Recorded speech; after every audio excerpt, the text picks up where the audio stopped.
Philippine Drug Enforcement Unit Northern Samar ang tumitimbang na 37 kilo ng shabu sa isang checkpoint sa Maharlika Highway sa Barangay Jubasan.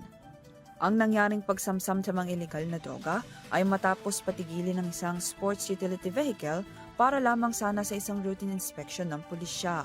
Ngunit nang makitaan ng sasakyan na walang license plate at bigong makapagpakita ang sospek ng mga rehistradong dokumento sa mga otoridad, agad na tumakas ito papunta sa kabundukan ng Barangay Jubasan, iwan ang sasakyan. Dahil sa ipinakita nitong kahina-hinalang kilos, agad na ininspeksyon ng kapulisan ang nasabing sasakyan, kung saan nakita ang mga hinihinalang mga plastic bag na mayroong mga Chinese markings kasama ang lisensya ng sospek at iba pang mabibigat na ebidensya. Naglunsad naman ng isang dragnet operation ang Police Regional Office 8 upang mahuli ang sospek.